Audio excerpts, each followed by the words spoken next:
Hello, welcome everyone. Going to show here how you outline text on Figma. First, what you're gonna do is about to understand everything that is related through this video. To be occasionally somehow about to give you with certain moments to give progress about to have very important way to know how you start to select text layer. So really what you're gonna do is about to start with a text to add it. Now I'm gonna be like this. So what you're gonna do is about right click on it and then start to outline stroke.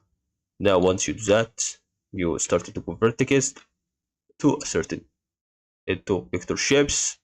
So here is really A and B and C and D and okay, so you have vector shapes over here.